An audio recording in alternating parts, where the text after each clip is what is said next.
Hey guys, tonight we step into the crumbling cobbled streets of medieval Europe, where the air hangs thick with the scent of rot, the town bells toll endlessly, and the only hope arriving at your door wears a leather bird mask stuffed with herbs.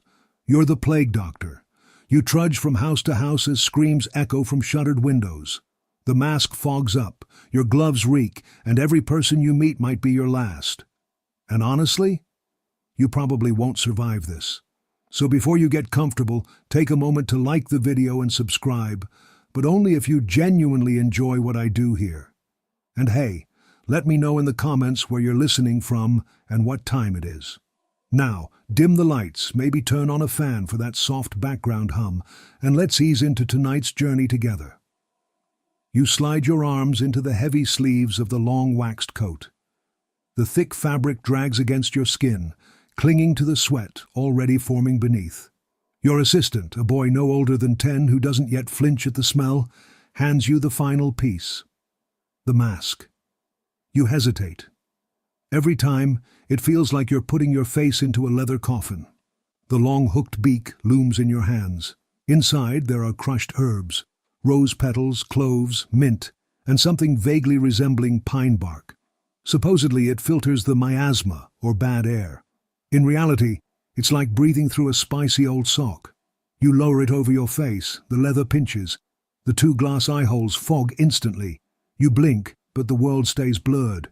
You reach for your stick, part pointer, part prodder, part stay away from me weapon, and step outside.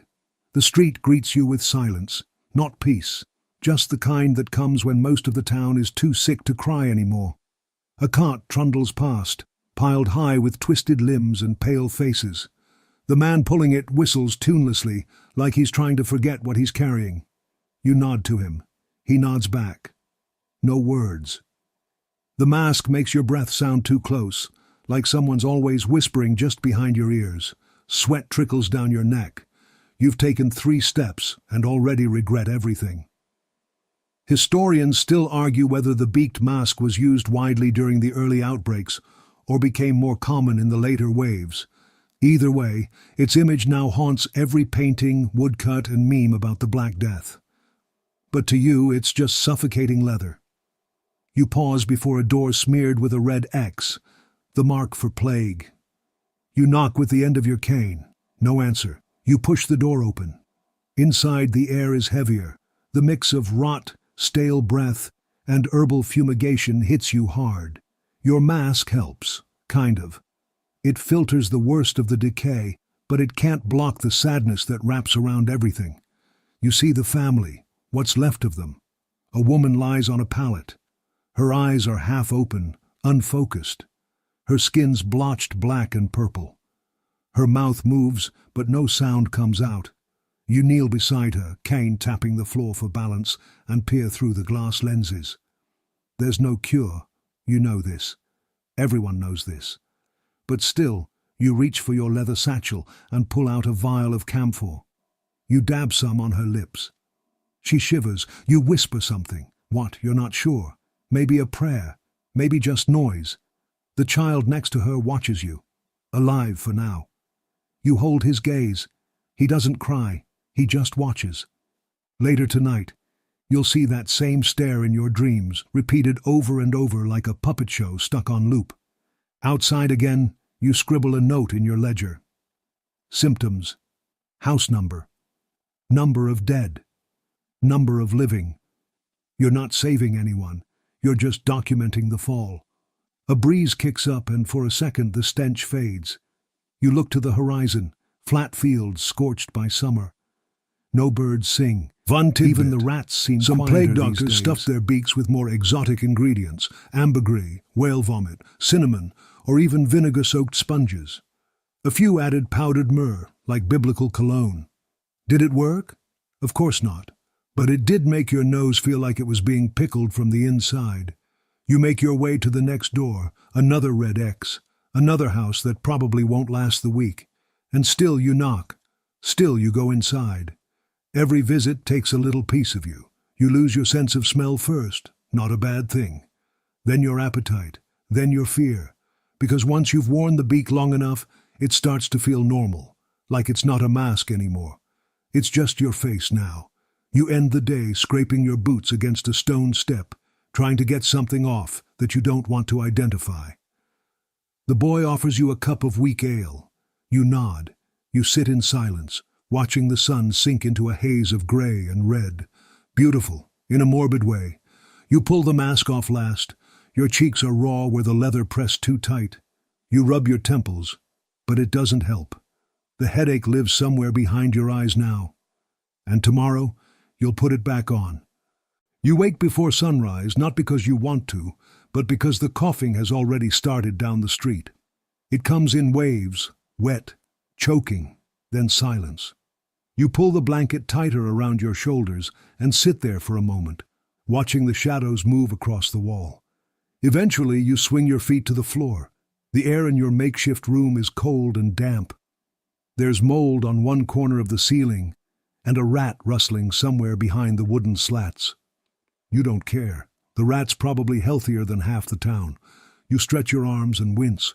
Your shoulders ache from carrying your satchel and cane all day. The waxed coat, when not worn, sits in the corner like a slumped wax figure.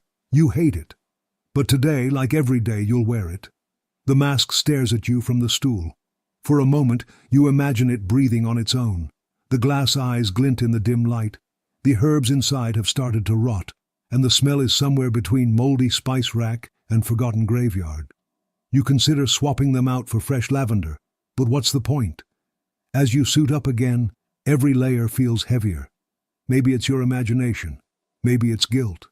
Maybe it's the fact that your boots still carry yesterday's grime. Once outside, you're hit by the smell again.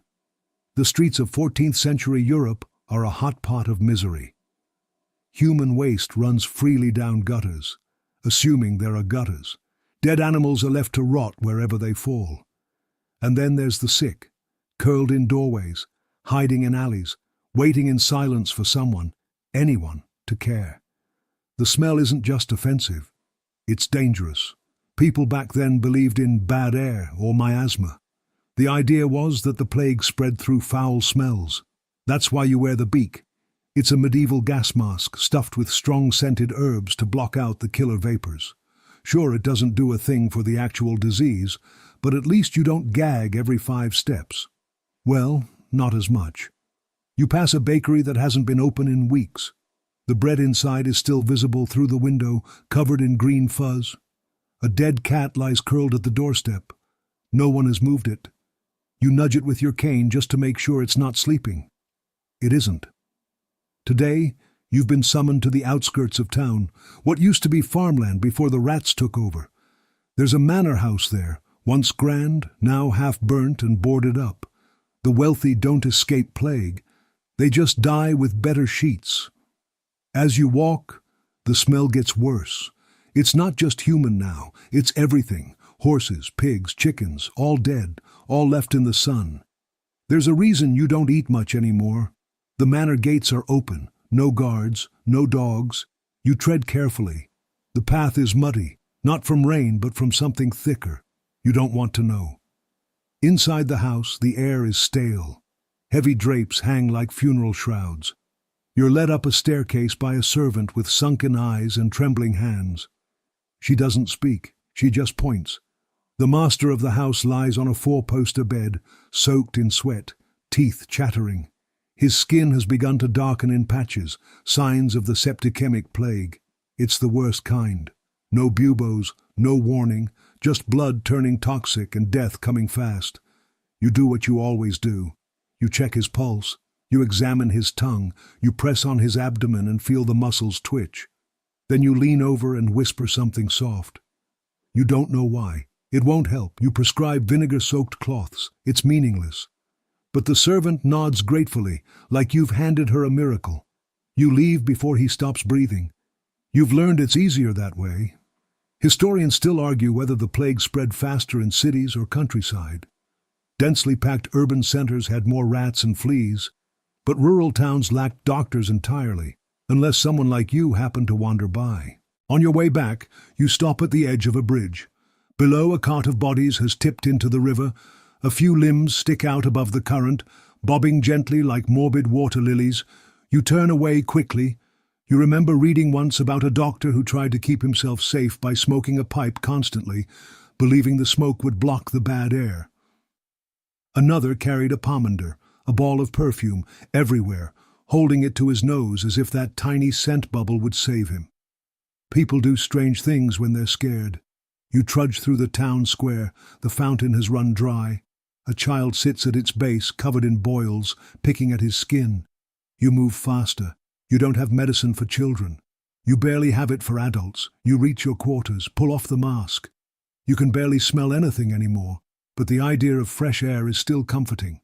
A knock comes at your door. You groan. It never ends. It's the boy again, your assistant, though you never asked for one. He just showed up one day with a bucket of water and a smile that hasn't quite disappeared yet. "Another house," he says quietly. "Down by the mill."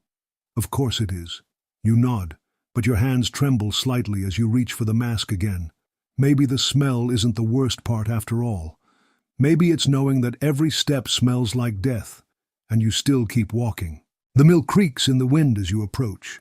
A place once alive with the sound of grinding grain, now just another hollow husk. The big wheel out front has stopped turning.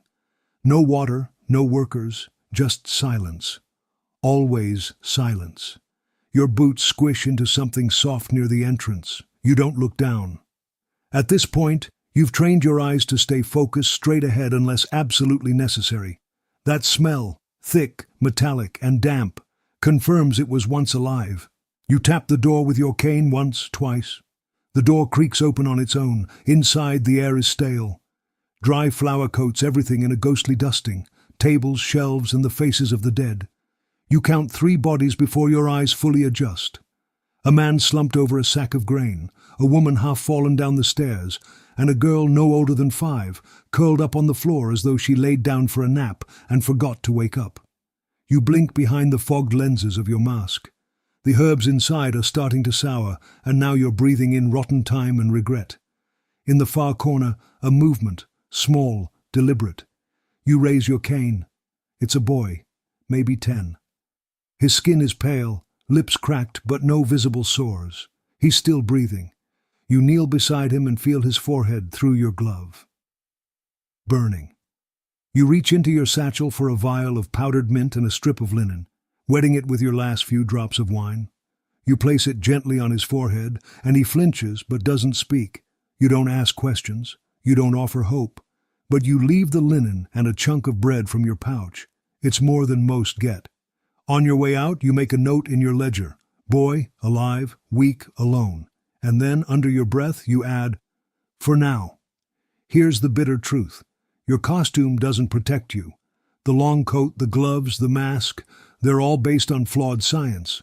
The leather is supposed to repel corrupted air, but it does nothing against the real culprit. Fleas. You're covered head to toe, but the rats still find a way. Despite this, people trust the costume. Or rather, they trust the idea of it. You look like a figure of knowledge, power, even magic. But in reality, you're just guessing, constantly. One doctor in Marseille bled his patients with leeches, believing it would drain the bad humors. Another suggested that tying a live chicken to a patient's sores would draw out the illness. You'd laugh if it weren't so sad. Historians still argue whether these bizarre treatments came from desperate creativity or sheer superstition, probably both. You cross the street, eyes low. Someone throws a rock from a window. It clatters against your cane. "Plague dog!" a voice hisses. You don't look up. You don't respond. It's not the first time, and it won't be the last. Some people see you and beg for help. Others see you and see death. Either way, you can't win. You duck into a side alley to avoid a crowd. There's a smell here too, but different, fresher. A bakery? You glance behind a stack of barrels and find a woman kneeling by a small fire, baking something flat and round. She sees you, jumps to her feet. "I'm clean," she whispers. "I swear it. I'm just hungry." You nod once and move on. She's not your job, yet. You pass what used to be a school. The building is boarded up. A chalkboard still leans outside, scrawled with an old lesson. God sees all. You wonder if he sees this. if he cares. You duck into another house, this one marked with no symbol. That's unusual. Either they're hiding or they haven't realized they're sick yet. You knock. A man answers. Healthy, strong-looking, suspicious. "My wife," he says. "She hasn't woken up." He leads you into the back room. The woman lies stiff on a mattress, eyes shut, breath shallow. Her fingers are curled tightly, her skin flushed. You examine her quickly. Heat, trembling, buboes forming under the arms. You ask the man if he's touched her. He shrugs. Of course he has. He's kissed her forehead, held her hands. You sigh. You ask if he has children. He nods, then stops. The child is gone. The child was here. You're too late. You recommend isolation, but you know he won't listen. You tell him to burn her sheets. He stares at you. You tell him again. Burn the sheets. Some plague doctors hired to protect entire cities were actually forbidden to treat the rich too well, for fear they'd leave the poor to die. Others weren't even real doctors, just anyone willing to wear the outfit and take notes. One man in Poland was an ex-butcher. Another in Venice had been a gravedigger. You're not sure who you were before. That part of your life feels very far away. As the sun begins to set, the streets fill with smoke. A pile of clothes burns at the edge of the square. You don't need to ask why. You pause to rest on a stone step. You remove your gloves and flex your fingers. They're cracked. The skin is dried from constant washing, with vinegar, no less. Your nails are stained. You try not to think about the boy at the mill, or the girl curled up like she was sleeping, or the man who refuses to burn the sheets. The sky turns orange, then gray. You hear bells in the distance. Another death. Maybe two. You reach into your satchel and pull out a crumpled note from your own pocket. It's a reminder, something you wrote weeks ago, maybe months. Don't forget why you started. You stare at it, but you have forgotten. And still, you keep walking, because good luck not catching it, and luck is all you've got left. The next morning you're greeted by shouting, not from inside your room, though the rats certainly make their presence known, but from the square just beyond your window. The wooden shutters rattle from the noise. You rub your eyes and peer outside through the cracked pane. A crowd has gathered around a small platform. A man stands on it, waving a paper in one hand and a crucifix in the other. He's ranting, wild-eyed, spittle flying with every word. You can't hear everything, but you catch the familiar refrains. Sin brought this upon us. This is divine punishment. Repent or perish. Ah, that kind of morning. You sip a mouthful of stale wine. Your stomach turns. Breakfast is not something you look forward to anymore. You've had 3 meals this week. 2 were liquid, and 1 was bread so hard it chipped your tooth. As you suit up again, the mask feels tighter than usual, or maybe your patience is just thinner. You open the door and step into the crowd. Immediately eyes find you, some wide with fear, others with hatred. And then the preacher points directly at you. There, the plague doctor. He walks among us like death itself, bringing doom. You sigh. Here we go. You hold up your hands calmly, palms out, slow movements. You're not here to make a scene. But the mob murmurs louder now, like a storm preparing to break. It's always this way. You're treated like a ghoul. You wear the outfit not to frighten, but to protect. Yet the beak, the black coat, the blank stare behind fogged lenses, it turns you into a monster in their eyes. They see the mask and assume the worst. Some towns think you're a bad omen, that your arrival causes the deaths. One woman once threw a bucket of holy water at you and screamed that you were Satan in disguise. You thanked her and moved on. You step away from the mob. Best not to stay too long. That kind of fear turns into fists and fire quickly. Behind you, the preacher continues. Even the physicians admit they cannot help. This is a punishment from God. Historians still argue whether these public preachers calmed people or fueled the panic. Some believe they helped communities find meaning. Others say they spread more chaos than any rat ever could. You pass a man selling talismans, wooden charms, dried flowers, coins engraved with Latin prayers. Protection from the Black Death, he shouts. You buy one. Not because you believe in it, but because he clearly needs someone to. As you continue down the street, you find chalk drawings on the walls, stick figures, crosses, sometimes names of the dead. Children made them, you guess, or grieving parents who wanted something to outlast the silence. You remember once being asked if plague doctors were allowed to speak. The truth? You could. You just didn't want to. Talking meant people got close. Getting close meant getting sick. So mostly, you let your mask do the speaking. You arrive at a home you've been to twice before. It belonged to a merchant who tried to bribe the plague away. Gold coins, bottles of imported oil, barrels of wine, none of it helped. You advised him to quarantine. He didn't listen. Now his house is quiet. You enter slowly. The air is thick with incense. A priest must have visited recently. On the table, a single loaf of bread and a note. You don't read the note. You know what it says. Upstairs, two bodies lie side by side in bed, hands clasped. You stand there a while. You don't move them. There's no one left to notice. You make another note in your ledger. Merchant, wife, date. The ledger is getting full. You'll need a new one soon. You try not to think about how many ledgers that makes this year. A girl watches you from across the street as you exit the house. Her hair is tangled, her eyes wide. She doesn't run, just stares. You nod at her. She vanishes behind the door. Later that day, you find yourself walking near the town's edge. There's a field where they used to hold fairs. Now it's where they bury the overflow. You see the gravediggers working, if working is the word. They're drunk, shirtless, covered in sweat and dirt. They joke loudly, even as they drag another limp body into the pit. Gallows humor. It's the only kind left. One turns to you. You want in on this round, mass boy? You shake your head and keep walking. That night, your assistant brings a basin of hot water for your hands. You wash slowly, methodically, scrubbing until the skin stings. He watches you with tired eyes. Do you think it'll stop? He asks softly. You pause. It always stops, you say. Eventually. But you don't say what comes next. It always comes back. You sit by the window with a candle and your ledger.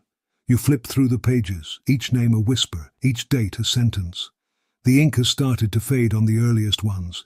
You consider going back and rewriting them. You don't.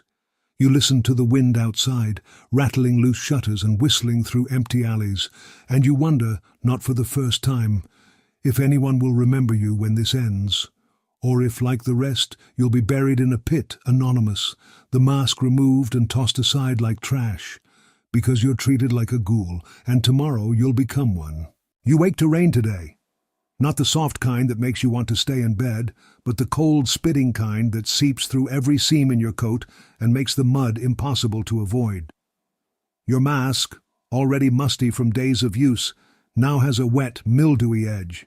You dry it with a cloth, but the smell clings. Everything clings. The boy brings your satchel. He's quieter than usual. That worries you more than any cough or fever. You ask, "Are you sick?" He shakes his head, but doesn't meet your eyes. You don't press further. The truth always finds its way out. Today your route takes you to the center of town. The square has been converted into a sort of open-air hospital, or, more accurately, a warehouse of dying people. Rows of straw mats line the stone, most already occupied. Some groan. Others stare blankly at the sky, mouths open, flies dancing across their teeth. You begin your rounds, crouching beside each one. You record symptoms, boils, fever, vomiting, delirium. You dab foreheads with cloth, apply vinegar-soaked bandages, and whisper things you're not even sure you believe. You move mechanically now, not with coldness, but with practiced detachment. Like a butcher carving meat, if the butcher had to look each pig in the eyes before swinging the knife. You reach for your cane and prod at a man's armpit. Swollen, bubonic plague. You prod again. No response. The man is already gone. You whisper something, maybe a goodbye, maybe an apology. In your satchel is a set of tools meant to treat the plague. You rarely use them, but people expect to see them. So you carry them like props in a tragic play. There's the scalpel, curved like a bird's claw. It's meant to lance boils, though you suspect it does more harm than good. There's the urine chart, an actual board with colors drawn to compare a patient's pee to tell if death is coming. Spoiler, it usually is. There's the syringe, mostly for injecting vinegar or oils. You've used it once. The patient died that night. Then there are the leeches. Yes, real ones. You open a small jar and look at them now. Fat, wriggling things that have no idea they're part of this medieval horror show. Some doctors swear by them. Say they pull the bad blood from a person. You tried it twice, once on a child. The look on his face stays with you still. You close the jar quickly. Historians still debate whether plague doctors genuinely believed in these methods or just performed them because that's what was expected. Like theater, but with screaming. You remember reading about one town where the doctor insisted on lancing every boil with a red-hot knife. Patients screamed until their voices broke. Few survived. He said it was cleansing fire. You wonder where he ended up. You finish in the square just as the bell tolls. Noon. A woman keels over mid-step beside you. You don't even have to check. She's gone. You make a note. In your downtime, if you can call it that, you retreat behind the church, where you and a few other doctors sometimes meet. Today, it's just one other, a man from Florence with sunken cheeks and bandaged fingers. "Another square emptied," he says. You nod. He pulls out a flask and takes a swig. Offers you some. You decline. He chuckles. "We're all going to die anyway." You don't argue. Instead, you both stare out over the rooftops. Smoke curls up from funeral pyres. The air smells like meat. You don't let yourself think about it too hard. Your companion sighs. "Ever try cutting open a boil and packing it with garlic?" You raise an eyebrow. He shrugs. "Didn't work." You both laugh. Not because it's funny, but because if you don't laugh, you'll cry. And if you cry in this mask, it fogs up worse. You return to your room late in the afternoon. Your assistant is there, silent, brushing the mud from your boots. You sit beside him. After a long pause, he speaks. "My sister died this morning." You nod slowly. Your heart clenches, but you don't speak. He doesn't need platitudes. He needs silence. He curls up near the fire, asleep within minutes.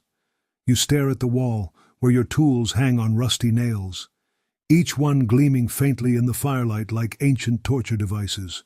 Because that's the truth, your tools, nightmare fuel. You think of the people who see you coming and flinch, the children who scream, the men who spit. They're not wrong. The things in your bag aren't saving lives. They're measuring the speed of death. They're pretending to be helpful. But you keep using them, because doing something, anything, feels better than doing nothing at all. You start the day with a knock on the door. Not frantic, not urgent, just polite. That's rare. You open it to find a town official standing stiffly in the rain, hat in hand, looking like he'd rather be anywhere else. His face is clean-shaven, which already makes him look like a ghost among the unwashed masses. He bows slightly. "The council requests your visit to the manor. They're ready to discuss your compensation." "Ah, payment?" If you survive, you follow him through narrow, slick alleys. Water drips from broken gutters, forming tiny rivers of filth. Your boots splash through it, and you try not to think about what's floating in there. You arrive at a tall iron gate flanked by guards with fabric wrapped over their mouths. Their eyes narrow at your mask. Even now they flinch. Inside, the manor is warm. Too warm. Fires burn in every hearth, and incense clouds the air. Rich people like their air fragrant, anything to mask the stench of fear. You remove your mask in the entrance, as instructed. The relief is instant, though the room still smells like money and sickness. They sit at a long table, 6 men, 1 woman, all wearing silks and looking at you like a dog that's been tracking mud through their carpets. One clears his throat. "You've been in service for 6 weeks now. Your notes are detailed." You nod. It's true. Your ledger is practically the town's only remaining health record.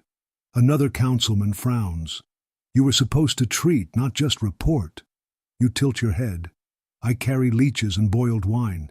If that's treatment, then yes, I treat." The woman smiles faintly. "Let's talk payment. You sit, hands folded, heart thudding, not from hope, from dread. They shuffle some coins across the table. Not gold, copper. You blink.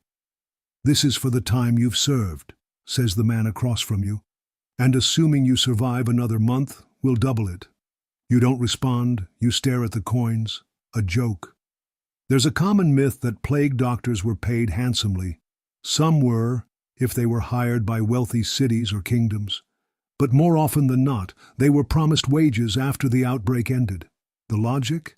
If they lived, they could collect. If they died, well, problem solved. You gather the coins. You don't thank them. On your way out, one of the guards mutters, "Lucky bastard, I'd kill for a room in there." You glance back at the manor. The windows are shut tight, but you can almost hear the coughing from inside. Lucky. Right. Later that day, you're summoned again. This time to a poorer district. Mud huts with patched roofs and fences made of mismatched boards. People sit outside wrapped in rags, their eyes following you like silent dogs. Inside one home, a mother begs you to save her son. He's 8, fevered and barely breathing. You try the usual, cool cloth, herbal steam, whispered reassurances. But deep down, you know it's hopeless. You stay anyway. Because even if you can't help, being there feels like something. The boy dies just after sundown. You step outside. The mother is on her knees, hands clasped, eyes brimming. "I don't have money," she whispers, "but I made you this." She presses something into your hand. It's a scrap of cloth, embroidered, clumsy, beautiful, a bird with a long beak, your mask. You stare at it for a long time before tucking it into your coat. Back at your quarters, the boy, your assistant, waits for you. He's pale. You check his temperature, slightly elevated. You inspect his arms, no buboes. Yet, he watches you carefully. "I'm not scared," he says. You are. But you nod anyway. Historians still debate whether plague doctors were honored or despised after the pandemics ended. Some records show towns holding celebrations for their surviving physicians. Others show them being chased out, blamed for the bodies, and forgotten entirely. You tuck the embroidered cloth into your ledger, between pages filled with death dates and symptoms. You wonder how many coins those pages are worth. Not enough. You settle in by the fire, and for a moment the world feels almost normal. But you know the truth. Your job was never about healing. It was about witnessing, and you're not even paid for that. The wind howls through the shutters tonight, clawing at the cracks like it's trying to get in. You sit by the fire, your mask resting on your knee, your gloves drying by the hearth. The boy, your quiet shadow, has finally fallen asleep in the corner, his breathing shallow but even. You close your eyes for just a second, but a scream tears through the street. You're on your feet before you even think. The mask goes back on, the cane in hand. The scream came from the baker's alley, the one where the rats swarm at night. You know the path by heart. You find the woman crumpled against a wall, clutching her stomach. Blood pools beneath her. Her eyes roll in panic. "My husband," she gasps. He's gone mad." She points to the house. You move quickly. The door's been kicked open. Inside, a man swings wildly at furniture, walls, shadows. He's ranting. Nonsense about demons, poison, curses. His eyes are wide, bloodshot, his face drenched in sweat. You've seen this before. Delirium, brain fever. Sometimes plague doesn't just kill the body. It tears the mind first. You hold out your cane. He lunges. You knock him back, barely. The mask protects your face, but the blow rattles you. He screams and collapses, sobbing. You check him. Burning up, buboes under the arms, too far gone. You administer poppy sap, just a little, just enough to dull the panic. He goes still. The woman is unconscious by the time you return. Neighbors have come out now, circling like crows, watching you, judging. You stand, the mask catching firelight, and they all back away. Your patients are already doomed. You're not a healer, not really. You arrive too late. You do what you can, you pretend it matters. But the truth? They're already on their way out. Your job is to ease the road, to walk beside them a little way. Maybe write their name down. Maybe give them something warm to hold. Even the so-called cures don't cure. Garlic poultices, vinegar compresses, onions stuffed into the armpits. Some doctors swore by powdered emeralds taken with wine. Others mixed pigeon dung into pastes. You once saw a man rub frog guts into his neck. Nothing worked. Historians still argue whether quarantine saved more lives than medicine. And honestly, it probably did. Isolation at least stopped the spread. But for the infected, once the fever hit, it was a countdown. You escort the woman to the square where makeshift cots have been set up beneath an awning. A friar nods to you. He won't touch the patients, but he'll pray loudly from 10 feet away. That counts for something. You leave the woman there. She's breathing, barely. Outside, the night is quiet again. You walk the long way back, past streets lined with shuttered homes. Candles flicker in windows. Somewhere a baby cries, somewhere else someone starts coughing and doesn't stop. You think about the boy, your assistant. He didn't choose this. You didn't either. You pass by a butcher's shop, closed, abandoned. A dog gnaws at a bone out front. You try not to guess whose. The fire in your room has died by the time you return. You don't relight it. You sit down and pull out your ledger. Today. Woman found bleeding in alley. Husband delirious. Administered opiate. Prognosis, poor. Outcome, pending. You close the book. The boy stirs. Did she die? Not yet, you say softly. He doesn't ask more. He doesn't need to. Later, long past midnight, you watch the candle burn low and try to remember what a healthy person looks like. You can't. All you see now are trembling hands, glassy eyes, blackened skin, and all you hear are questions no one answers. Will she make it? Did I catch it? Am I next? You lie down in your clothes. You don't bother washing tonight.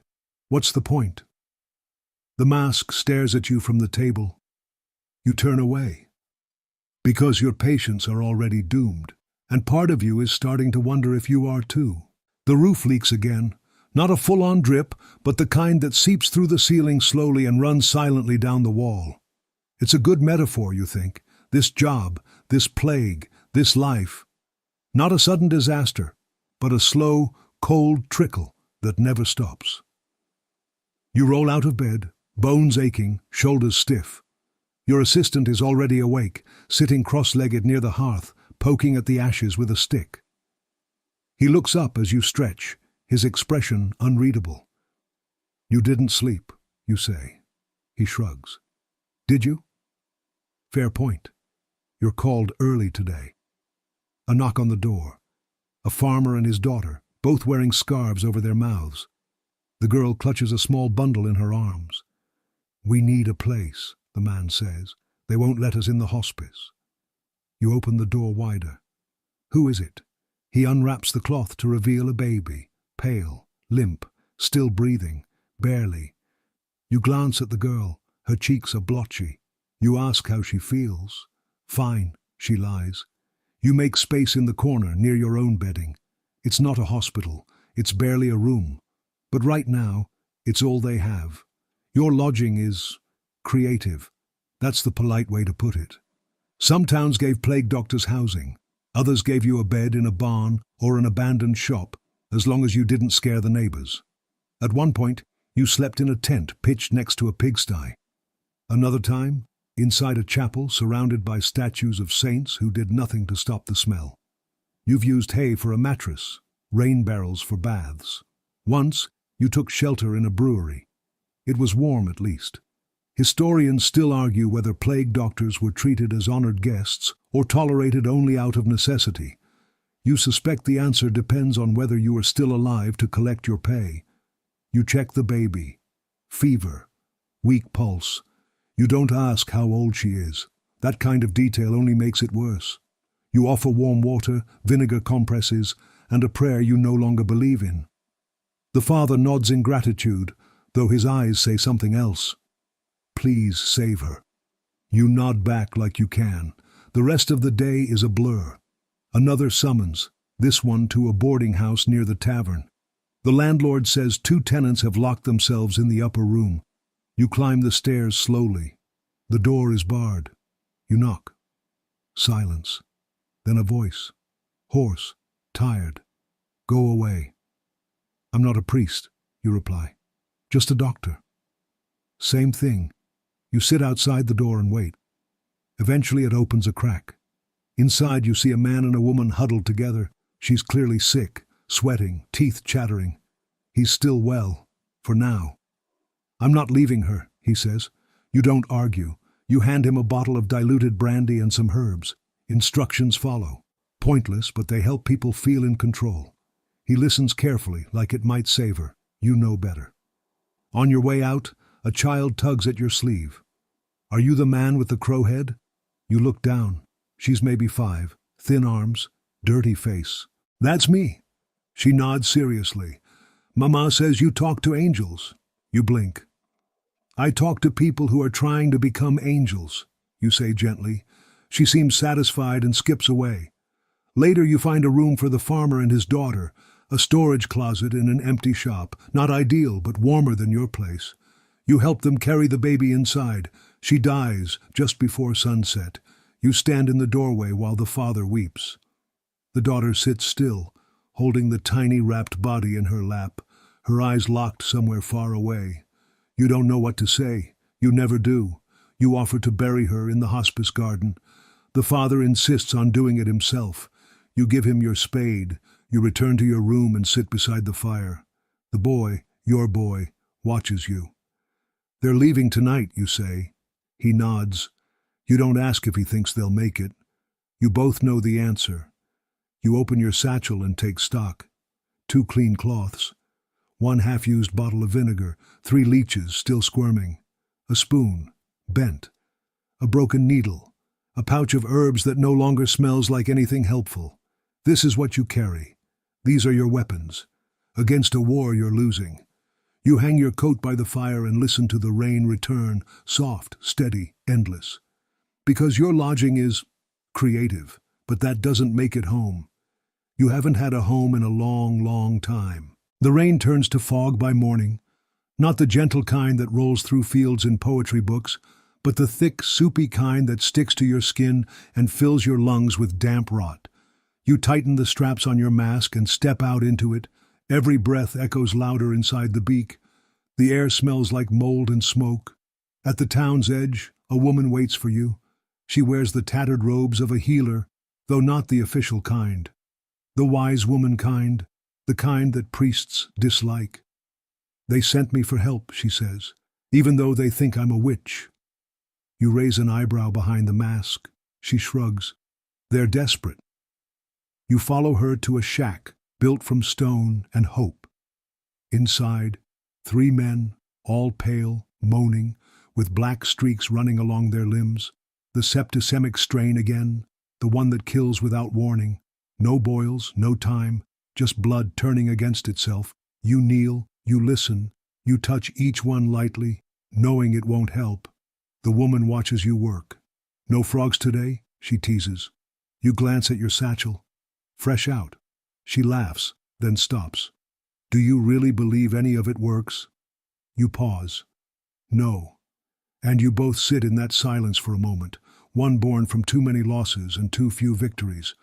Doctors have no clue either. That's the part no one tells the townspeople.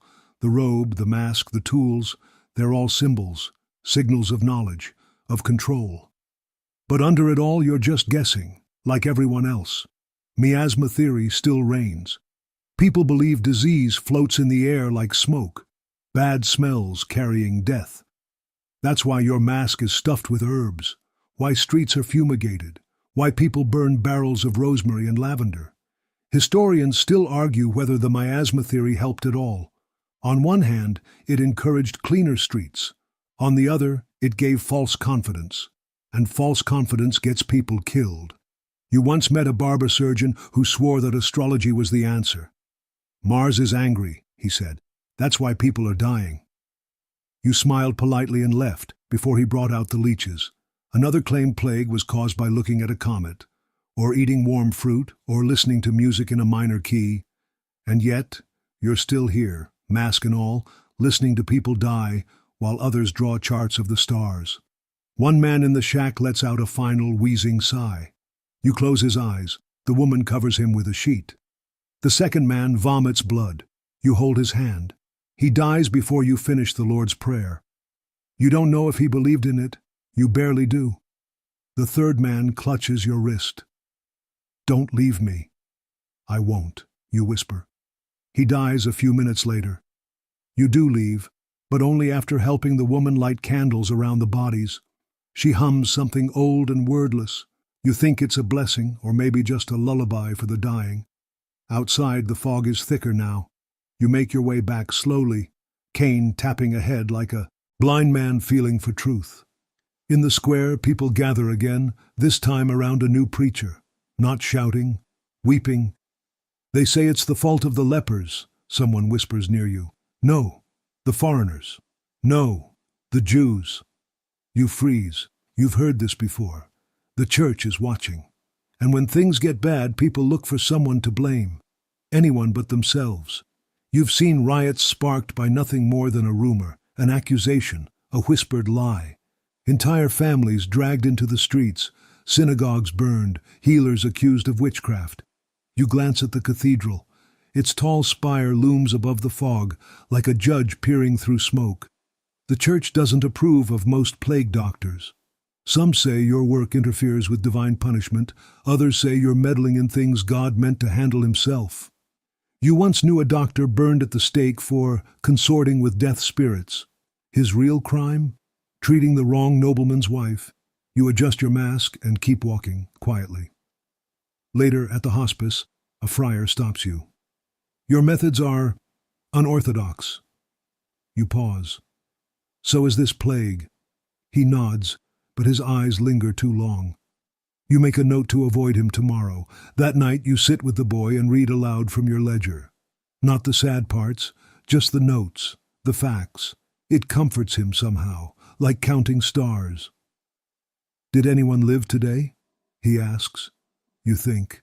Yes, one girl in the market, she was getting better. He nods. That's enough. You don't mention she'll probably relapse. You tuck the ledger away and stir the coals in the hearth, because you don't have answers.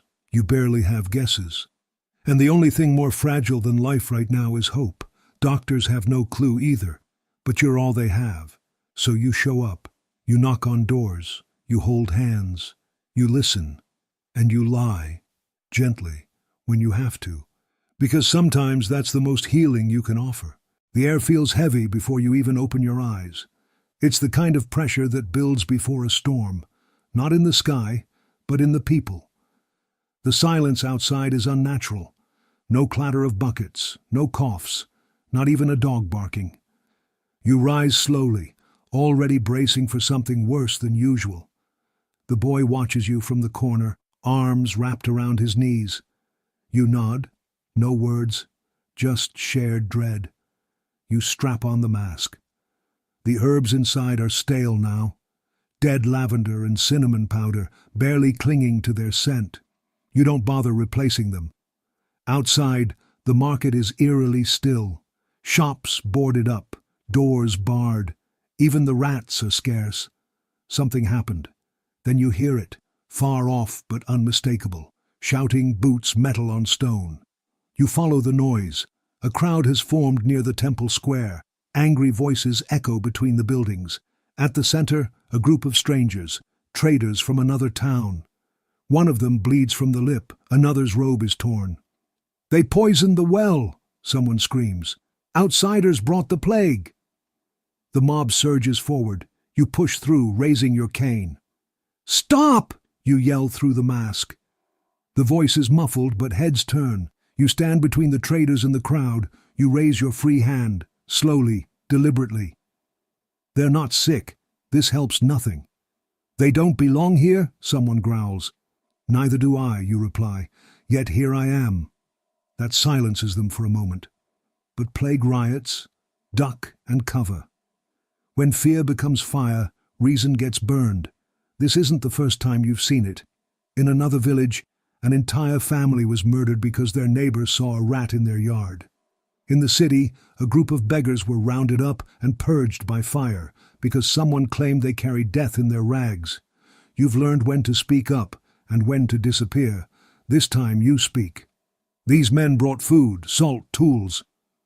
You point to the broken cart behind them. Crates spilled, bread crushed, a barrel of apples rolling into the gutter. Who here has eaten this week? Silence. The crowd begins to murmur, now more confused than angry.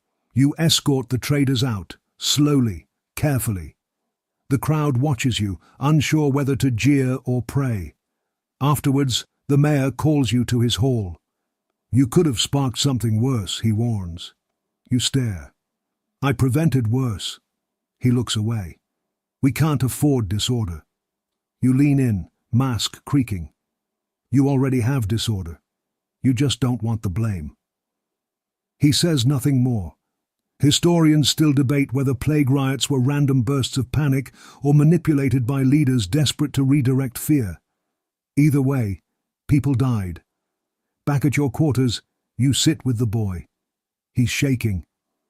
They were going to kill them, he whispers. Yes. He stares at the floor. Would they kill us too? You hesitate. Maybe, if they needed someone to blame. You don't lie to him anymore.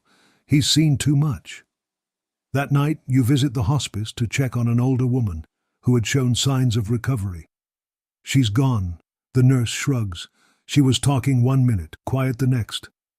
You sigh and pull out the ledger. Name, age, symptoms, time of death. Another whisper lost to the fog. You wander back through the alleys, avoiding torchlight and guards.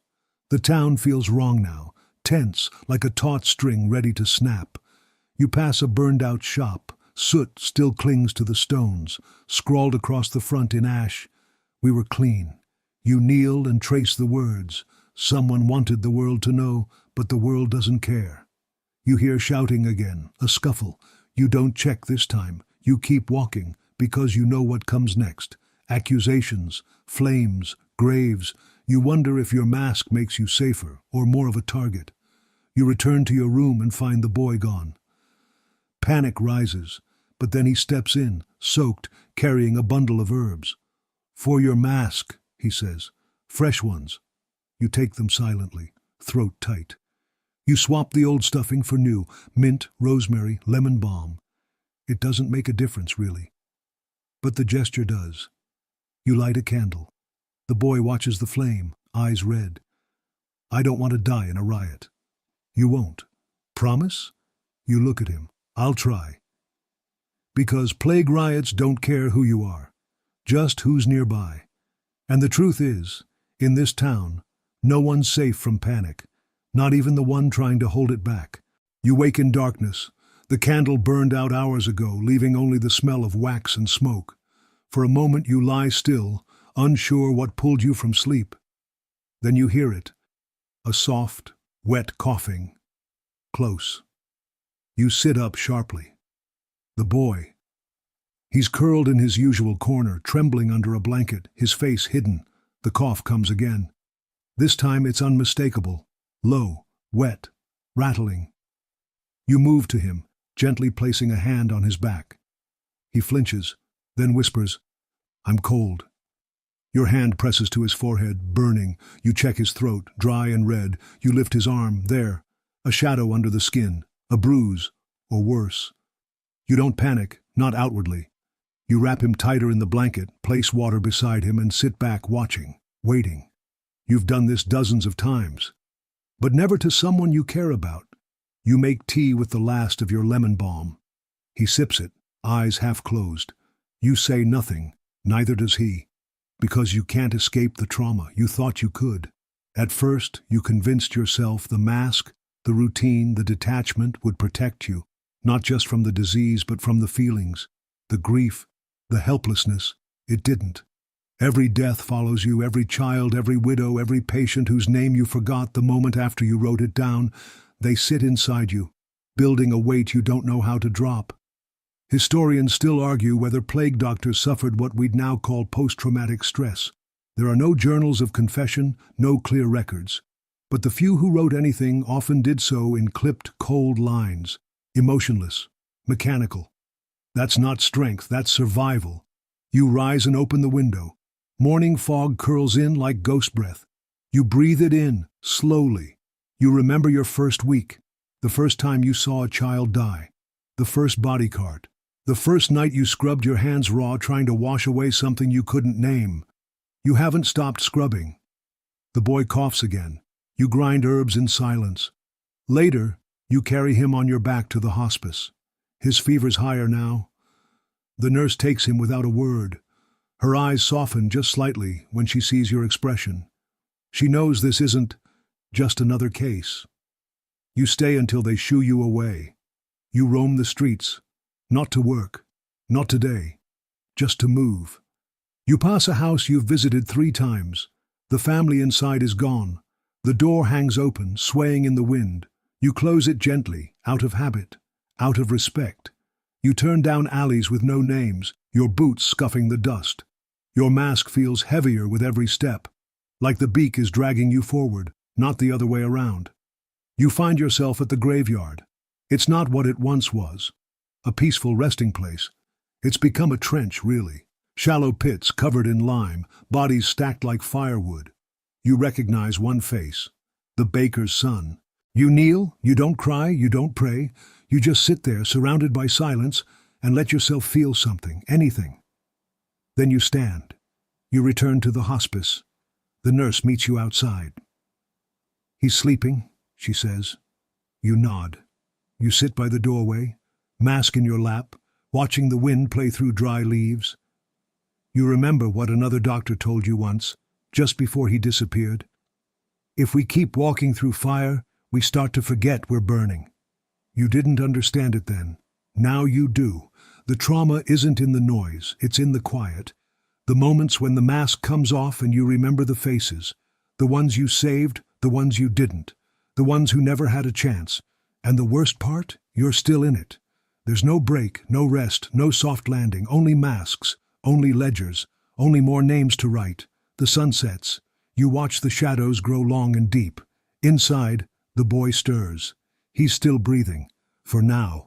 You breathe too, because you have to.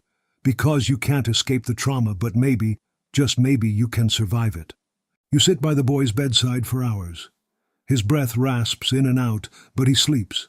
His skin has flushed with fever, and you gently re-wet the cloth on his head. Every small movement he makes jolts a response in your chest. You don't realize your gloved hand is trembling until you set the cup of water down too hard and it sloshes over the rim. You've watched hundreds die. You've held the hands of strangers, whispered false comfort, scribbled names in ledgers like tally marks for fate. But this is different. This is yours. You reach into your satchel and take out the embroidered scrap of cloth, the little stitched beak the woman gave you days ago. You fold it once, twice, and tuck it into the boy's hand. "I'll be right here," you whisper. You lie, because eventually you leave. There are others waiting. Another street, another summons, another knock. You step outside, and the cold slaps your face. Your mask goes on. Again, always. You walk to a tenement that's half collapsed from neglect. Inside, a man sits on the stairs, arms limp, whispering nonsense to a body beside him. His wife, dead. You sit with him, listen as he tells you about her laugh, her garden, the way she liked mint in her tea. You make a note in the ledger. You help him lift her. You say nothing, because even the clothes kill you. The waxed robe traps heat. The gloves rub skin raw. The beaked mask steals your breath. You've collapsed once before and woke to find a dog licking your boots, your pulse slow and shallow. Some doctors tried to reinforce their robes with oils, wax, even lead. One in Milan lined his with sheets of copper. He didn't last the month. Historians still argue whether these layers helped at all, or just boiled men alive in their own sweat. You walk back through the slush and smoke, bones aching, mind clouded. You remove your gloves slowly, fingertips numb. Your knuckles bleed through cracked skin. And still, the mask stays on. You pass a group of children playing with sticks, pretending to chase a plague rat. One wears a sack on his head and calls himself the doctor. The others scream and run. You don't wave, you just keep walking. Because you're a walking symbol of doom. People don't see a person anymore. They see a warning.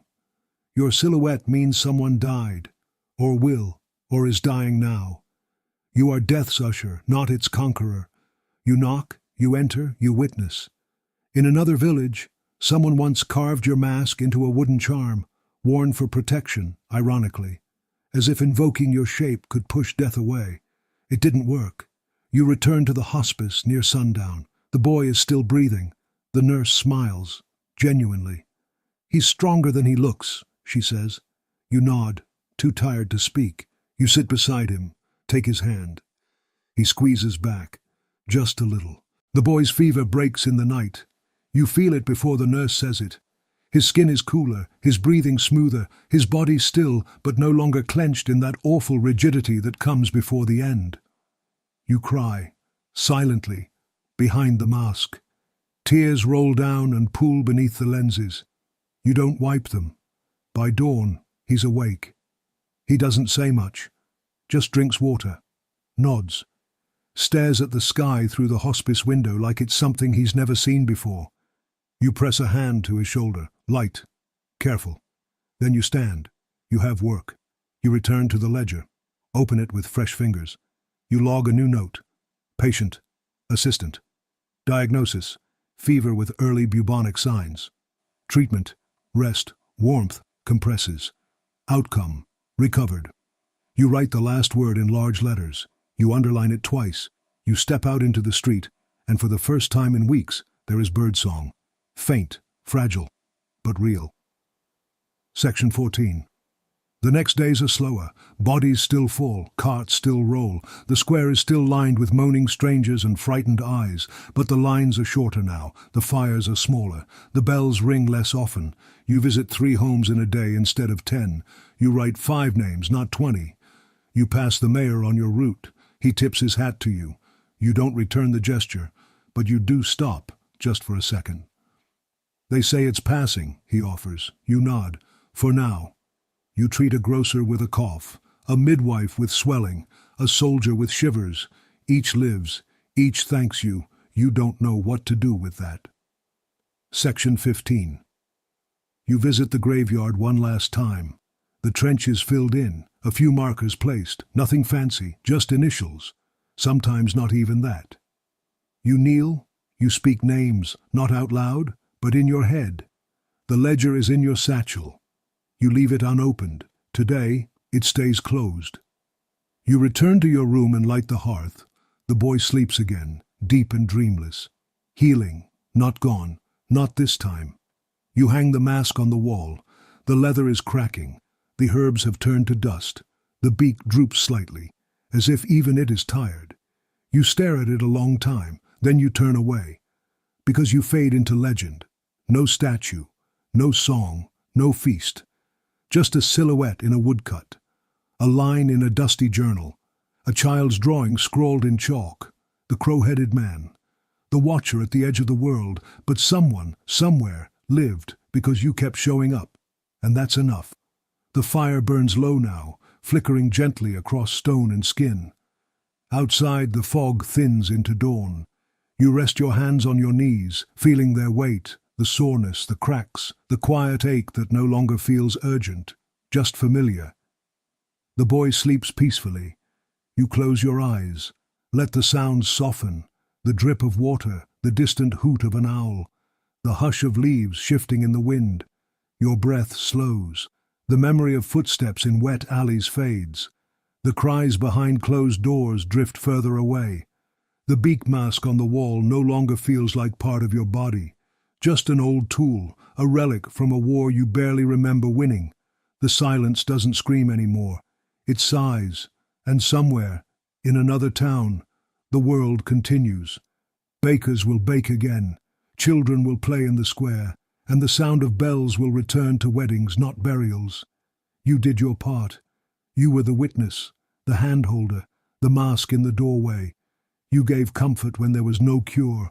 And maybe, just maybe, that was the cure people needed most. Now lean back, let the warmth cradle you. There's no need to keep your eyes open anymore. Not tonight. Not now. You're safe. You're still here. And so is he. Sleep well.